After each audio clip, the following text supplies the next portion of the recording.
NCERT कक्षा 10 के book के चैप्टर 2 के अंतर्गत हम आज इस वीडियो में सॉल्व करेंगे एक्सरसाइज 2.2। तो प्रश्नावली 2.2 का पहला सवाल क्या है कि निम्नलिखित द्विघात बहुपदों के शून्य ज्ञात कीजिए और शून्यकों तथा गुणांकों के बीच के संबंध की सत्यता की जांच कीजिए। प्रश्न आपके दिए हुए हैं x² - 2x - 8, दूसरा है 4s² - 4s + 1 और तीसरा है 6x² - 7x 6x² - 3 - 7x और चौथा है 4u² + 8u और पांचवा है t² - 15, छठवां है 3x² - x - 4। तो इन सवालों को सॉल्व करने के पहले मैं आपको बता दूं कुछ सूत्रों के अंतर्गत। जैसा कि आप जानते हैं कि बहुपद के शून्य किसे कहते हैं। पिछले वीडियो में मैंने बताया था कि ये जो बहुपद दिए हुए हैं इनको हल करने पर इन जो चर राशियों के मान प्राप्त होंगे उन्हीं को हम क्या कहेंगे, बहुपद के शून्य कहेंगे। तो वो कह रहा है इन बहुपदों को हल कीजिए और उनके शून्यकों और गुणांकों के बीच सत्यता की जांच कीजिए। तो यदि मान लीजिए हम कोई द्विघात बहुपद है उसके शून्य अल्फा और बीटा मान लेते हैं, तो मूलों का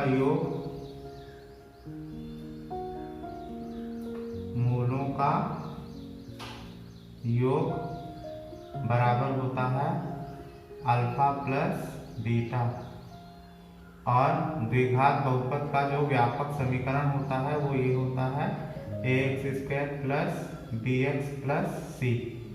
इस प्रारूप का होता है जहाँ a b क्या है, x के गुणांक है।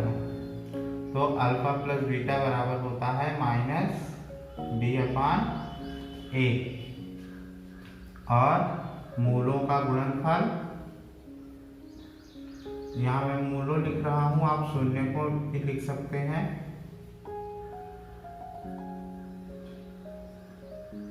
शून्यकों का योग और शून्यकों का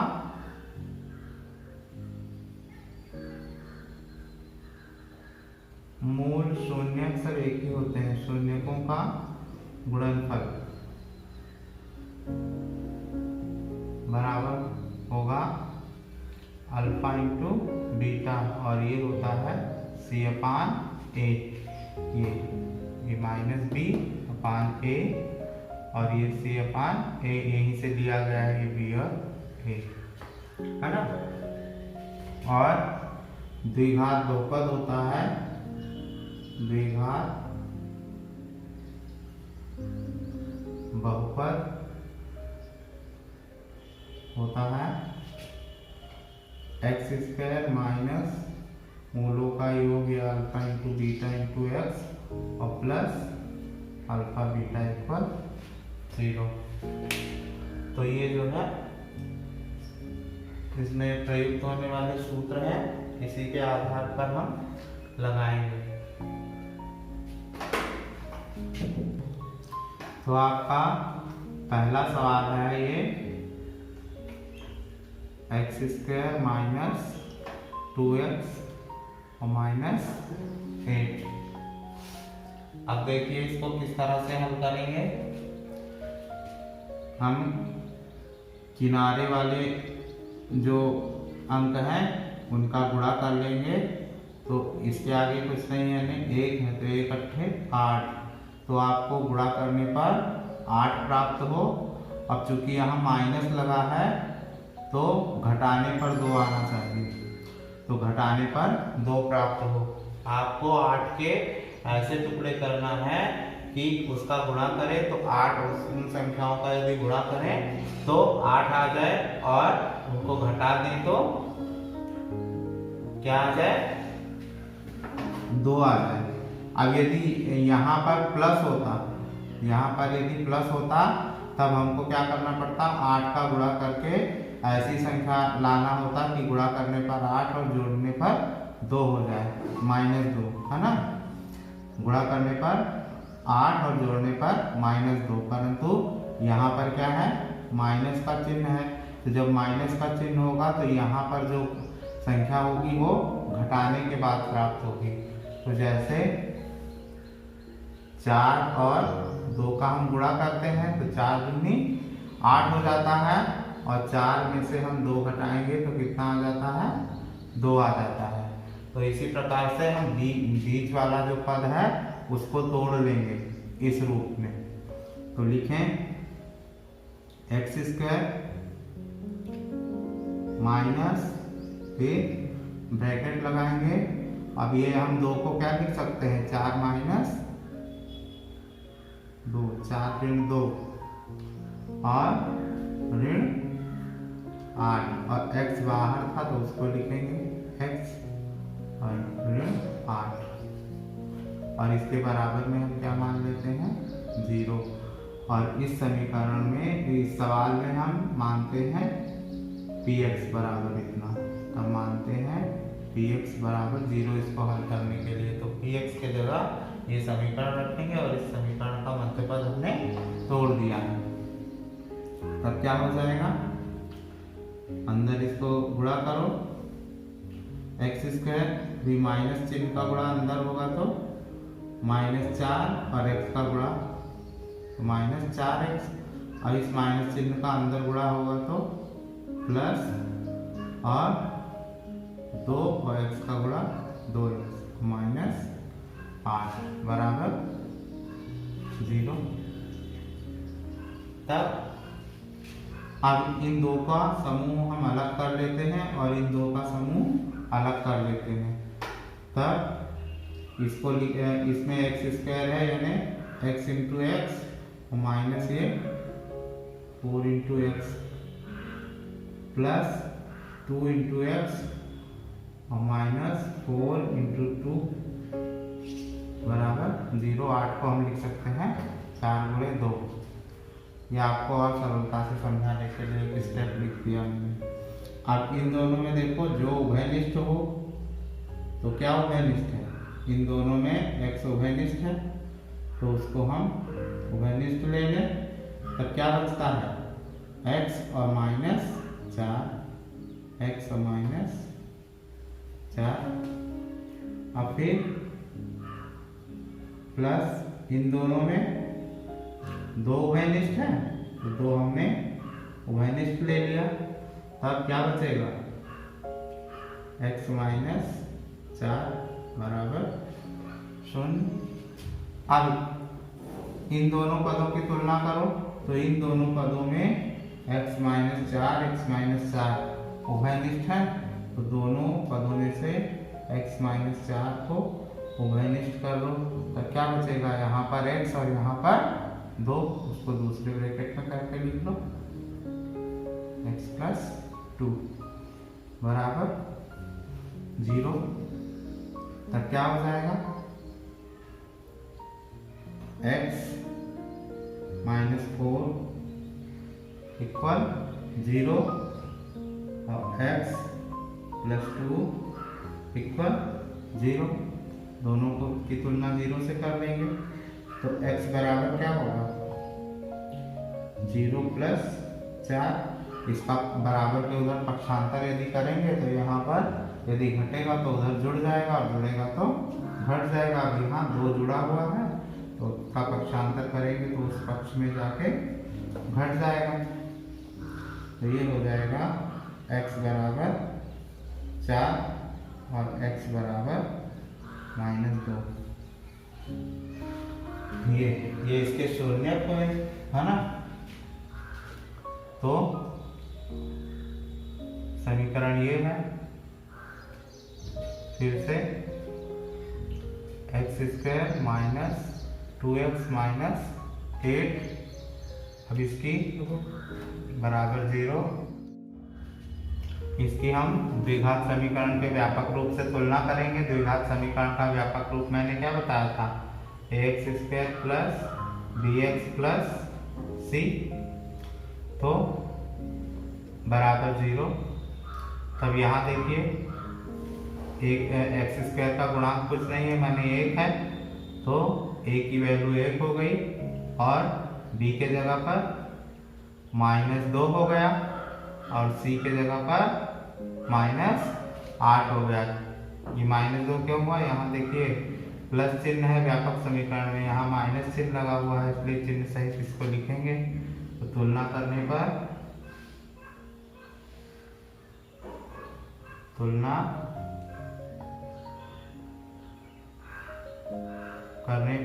क्या होगा?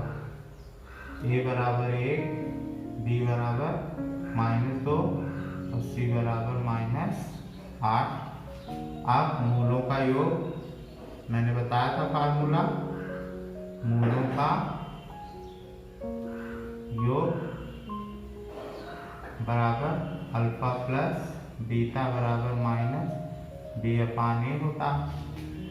तो आपका मूल क्या है? 4 और प्लस दूसरा मूल है -2। इसको हम यहाँ मान सकते हैं अल्फा बराबर 4 और बीटा बराबर -2। और यहाँ पर ये माइनस चिन्ह और फिर b की वैल्यू -2 और a की वैल्यू 1। तो ये हो जाएगा आपका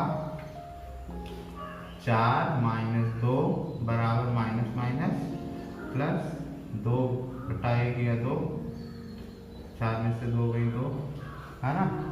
यानी ये इसके मूलों का योग क्या आ रहा है? बराबर आ रहा है। इसी प्रकार मूलों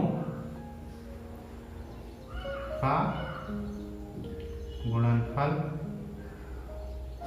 क्या है?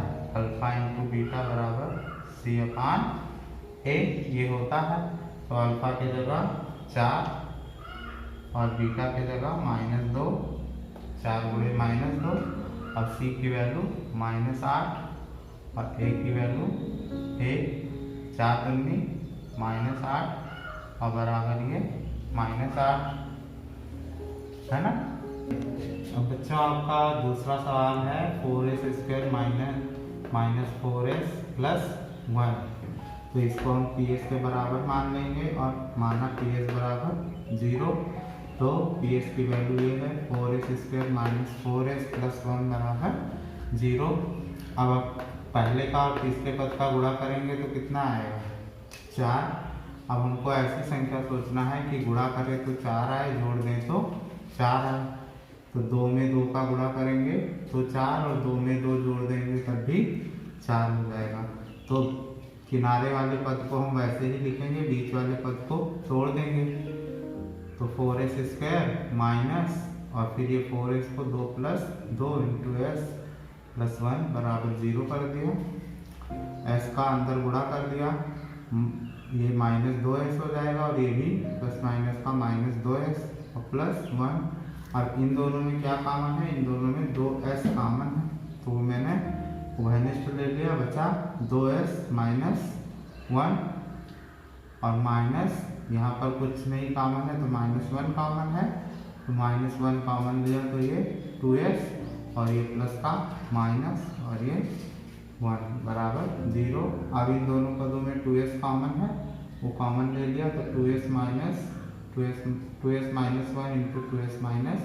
1 हो जाएगा बराबर 0। दोनों की 0 से तुलना करेंगे तो s की वैल्यू 1/2 आ जाएगी। 1/2 और 1/2, अल्फा बराबर 1/2 और बीटा बराबर 1/2। अब 4s² -4s + 1 की द्विघात समीकरण के जो व्यापक स्वरूप है उससे तुलना करेंगे। ax² + bx + c बराबर 0 से a बराबर 4 है, b बराबर -4 है और c बराबर 1 है। तो मूलों का योगफल अल्फा प्लस बीटा बराबर -b/a। तो 1/2 + 1/2 बराबर ये माइनस और फिर b की वैल्यू -4, a की वैल्यू 4, तो माइनस इंटू -4/4। तो ये 1 और 1 2/2 हो गया और ये माइनस प्लस 4/4। 2 से 2 1 कम 2 और 4 से 4 कम 4, 1 बराबर 1 आ गया। अब इसी प्रकार मूलों का गुणनफल अल्फा इंटू बीटा बराबर सी अपान ए, तो 1/2 गुणे 1/2 बराबर सी की वैल्यू 1 है और ए की वैल्यू 4 है, 1/4 हो गया। तब क्या हो जाएगा 1/4 बराबर 1/4। ये जो है इसके सत्यता की जांच भी हो गई। अब इसी प्रकार से हमारा तीसरा सवाल है, वो है 6x² -3 -7x। तो ये व्यापक रूप में नहीं लिखा है, तो पहले इसको हम मानक रूप या व्यापक रूप में इसको लिख लेंगे। तो सबसे पहले 6x² माइनस फिर 7x और -3। अब इस px बराबर 0 मानेंगे, तो इसके 6x² -7x -3 बराबर 0 हो जाएगा। अब हम पहले का और तीसरे का गुणा करेंगे तो कितना हो जाता है, 6 18, तो गुणा करें तो 18 आ जाए। अब चूंकि यहाँ पर माइनस चिन्ह लगा है, ऋण चिन्ह, इसलिए इसका मतलब कि गुणा करने पर 18 आए, और वही संख्या यदि हम घटा दें तो कितना आ जाए, 7 आ जाए। तो 9 दूनी 18 होता है और 9 में से 2 घटाने पर हमें 7 मिलता है ना। यदि यहाँ प्लस होता तो जोड़ने पर आता, बीच वाला पर। अब यहाँ माइनस है, इसलिए बीच वाला पर घटाने पर आएगा। तो 6x² -9 - 2 × x -3 बराबर 0। तो ये 6x² -9x + 2x -3 बराबर 0। तब 3x × 2x -3, क्योंकि इन दोनों में 3x कॉमन था और इन दोनों में 1 कॉमन है, 2x -3। अब इन दोनों में 2x -3 कॉमन हुआ, तब 2x -3 इधर लिखा और यहाँ 3x + 1 बचा, वो दूसरे ब्रैकेट में लिखे बराबर 0। फिर दोनों पदों की 0 से तुलना करेंगे, तो ये हो जाएगा x बराबर 3/2 और ये x बराबर -1/3। तब अल्फा बराबर 3/2 और बीटा बराबर -1/3। फिर इसकी द्विघात समीकरण के व्यापक रूप से तुलना करेंगे। a बराबर 6 हो जाएगा, b बराबर -7 हो जाएगा, c बराबर -3 हो जाएगा। इसी प्रकार से मूलों का योगफल -b/a रखेंगे। अल्फा की जगह 3/2, बीटा की जगह -1/3, और ये माइनस का ये माइनस और b की जगह -7, a की जगह पर 6। और फिर इसको सॉल्व करेंगे तो 7/6 7/6 बराबर आ जाएगा। उसी प्रकार से मूलों का गुणनफल अल्फा इंटू बीटा बराबर c/a। तो अल्फा यानी 3/2 और बीटा यानी -1/3, इनका गुणा कर लेंगे। और यहाँ पर c की वैल्यू -3 है और a की वैल्यू 6 है, तो -3/6। तो 3 × 1 = 3, 3 दूनी 6, ये -1/2 आ जाएगा और ये 3 से 3 कट जाएगा, तो ये -1/2 आ जाएगा। तो आपका ये पहले का क्वेश्चन नंबर 4 है, 4u² + 8u। तो इसको हमने pu बराबर माना, तो मान लिया कि pu बराबर 0, तो pu की जगह 4u² + 8u बराबर 0। अब इन दोनों में से 4u कॉमन ले लिया, तो u + 2, तो 4u बराबर 0 और u + 2 बराबर 0, तो u बराबर 0 हो जाएगा और u बराबर -2 हो जाएगा। इसको अल्फा मानेंगे, इसको बीटा मानेंगे। अब इसकी x² + bx + c बराबर 0 से तुलना करेंगे, तो a बराबर 4, b बराबर 8 और c बराबर 0 हो जाएगा। तो अल्फा + बीटा बराबर होता है -b/a। अल्फा है 0 और प्लस माइनस का माइनस, और ये बीटा की जगह 2, और ये माइनस का ये, और d की जगह 8 और a की जगह 4, 8/4, 4 × 1 = 4, 4 दूनी 8। तो यहाँ -2 आएगा और यहाँ पर भी -2 बचेगा, इसलिए ये -2 बराबर -2 हो जाएगा। फिर हम a, तो अल्फा यानी 0 और बीटा यानी -2, तो c यानी 0 और a माने 4, तो इसका गुणनफल भी 0 हो जाएगा और इसका भागफल भी 0 आ जाएगा। अब पांचवा क्वेश्चन है आपका t² माइनस 15, हमने इसके बराबर 0 माने तो इसके बराबर भी 0 हो जाएगा। अब 15 क्या होता है, √15 का स्क्वायर, तो t² माइनस √15 का स्क्वायर बराबर हम 0 मान लेंगे। अब इसमें सरसमीका का प्रयोग करेंगे, a² माइनस b² बराबर a plus B into A minus B, ये होता है। तो t² माइनस √15 का स्क्वायर, उसके जगह हो जाएगा t प्लस 15 और t प्लस √15 और t माइनस √15। इसकी अब हम 0 से तुलना करेंगे, तो t प्लस √15 बराबर 0, t माइनस √15 बराबर 0, ये हो जाएगा माइनस √15 और ये √15। तब इसकी व्यापक समीकरण ax² plus bx plus c बराबर 0 से तुलना करेंगे, तो ये t² माइनस 15 है, इसमें t क्या पद लेफ्ट है नहीं है वो, तो उसको हम 0 का गुणा करके लिख सकते हैं। तो t² माइनस 0t और माइनस 15 बराबर 0 हो जाएगा। तो a बराबर 1, b बराबर 0 और c बराबर माइनस 15 हो जाएगा।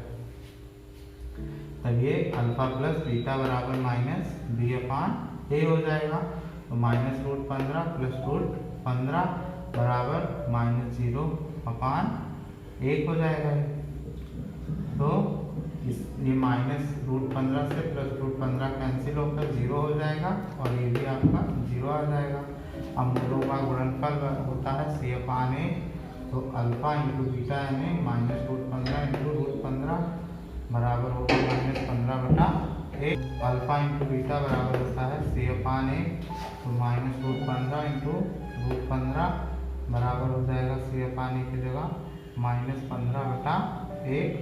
तो √15 और √15 का गुणा 15 हुआ, तो ये माइनस से माइनस 15 और ये माइनस 15, दोनों पक्ष बराबर हो गए, यानी समीकरण की सत्यता प्रकट हो गई कि गुणनफल और योगफल दोनों बराबर।